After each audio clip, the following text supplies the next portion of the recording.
وجہ کیا ہے؟ جب انسان پڑھے گا نہیں تو بڑھے گا نہیں، جب انسان پڑھے گا نہیں تو پوچھے گا نہیں، جب پوچھے گا نہیں تو لوگوں کو اپنی منمانی کرنے کا کیا ملے گا؟ موقع ملے گا۔ پڑھا لکھا انسان کبھی کسی سے ڈرتا نہیں ہے، پڑھا لکھا انسان خاموش نہیں بیٹھتا ہے، پڑھا لکھا انسان آنکھوں میں آنکھیں ڈال کے بات کرتا ہے، پڑھا لکھا انسان سوال پوچھتا ہے، پڑھا لکھا انسان کو جواب دینے پر مجبور کرتا ہے۔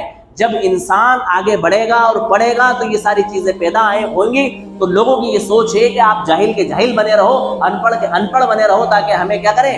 منمانی کرنے کا موقع ملتا رہے۔ میرے عزیزوں، اس وقت اگر ہمیں اپنا پیٹ کاٹنا پڑے، ہمیں روکھی سوکھی غذا کھانا پڑے، سستے اور ہلکے پھلکے کپڑے ہمیں پہننا پڑے، جھگی اور جھوپڑی میں ہمیں رہنا پڑے، کرائے کے مکان میں ہمیں رہنا پڑے، یہ سب ہم برداشت کر کے اپنی آنے والی نسل کو اور اپنی نئی جنریشن کو ہم تمام چیزوں سے سمجھوتا کرتے ہوئے تعلیم سے آراستہ سے، اللہ کی قسم اگر میرا بس چلے نا تو میں جتنا میرا بس چل سکتا ہے 2 چیزیں فری کر دوں، لیکن میرے بس میں ہے نہیں۔ جن کے بس میں اگر وہ کر دے تو بھلا ہو جائے۔ پوری دنیا میں اگر 2 چیزیں فری کر دی جائیں تو ساری دنیا کے لوگ ترقی یافتہ ہو سکتے ہیں۔ ایک تعلیم فری کر دی جائے، دوسرا علاج فری کر دیا جائے۔ 2 چیزیں انسان کی سب سے بنیادی ضرورت۔ اب آپ کہیں گے کہ بھئی تعلیم بھی فری ہے اور علاج بھی فری ہے۔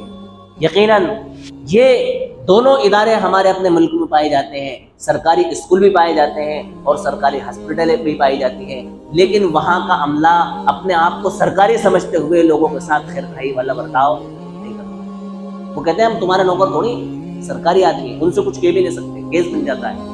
سرکاری آدمی کے ساتھ آپ نے گستاخی کی، سرکاری آدمی کے ساتھ تم نے بدتمیزی کی، سرکاری آدمی کے ساتھ تم نے مار پیٹ کی، سرکاری آدمی کے ساتھ تم نے گالی گلوچ کی، سرکاری آدمی کے ساتھ تم نے لڑائی جھگڑا کی۔ وہ سرکاری عملہ اپنے آپ کو سرکاری سمجھتے ہوئے قوم کو فائدہ پہنچانے کے بجائے نقصان پہنچا رہا ہے، اپنی ڈیوٹی صحیح طریقے پر انجام نہیں دے رہا ہے۔ حکومت کی یہ ذمہ داری بنتی ہے کہ حکومت سرکاری اسکولوں کا نظام بہتر کرے، ان کی مکمل نگرانی کرے، ان کے اوپر مکمل فوکس کرے۔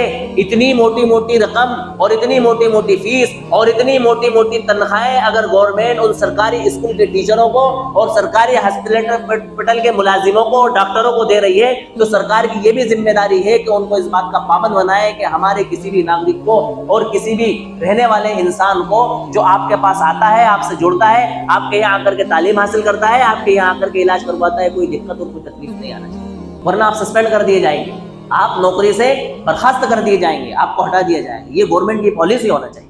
سرکاری اسکولوں میں پڑھائی ہے نہیں، سرکاری ہاسپٹلوں میں علاج ہے نہیں، پرائیویٹ ہاسپٹلوں میں لوٹ مار ہے، غریب انسان اپنا علاج نہیں کرا سکتا، پرائیویٹ اسکولوں میں تعلیم کی لوٹ مار ہے، ایک میڈیم کلاس کا انسان اپنے بچوں کو پرائیویٹ اسکولوں میں تعلیم نہیں دلا سکتا۔ سوچنے کا مقام ہے، تعلیم کے نام پر جو ٹھگی ہو رہی ہے اسکولوں کے اندر، اللہ کی پناہ ہے۔ یہ تو اللہ کا شکر ہے کہ ہمارے ارد گرد ایسے اسکول ہیں کہ ہمارے پرائمری تک بچے کم سے کم 10-12 ہزار کے اندر پڑھ لیتے ہیں، ورنہ آپ جائیں دیکھیں، آپ 35-35 ہزار روپے سالانہ فیس ہے بچوں کی، 10-10 ہزار روپے کے، 18-18 ہزار روپے کے ان کے کورس آ رہے ہیں، 2-3 ہزار روپے کی ان کی کاپیاں آ رہی ہیں۔ ایسا کیا پڑھا رہے ہیں؟ تو میرے عزیزوں، تعلیم کو جہاں آسان بنانا چاہیے تھا، سستا بنانا چاہیے تھا، وہاں تعلیم کو مہنگا بنا دیا۔ ہر عام انسان اپنے بچوں کو نہیں پڑھا سکتا۔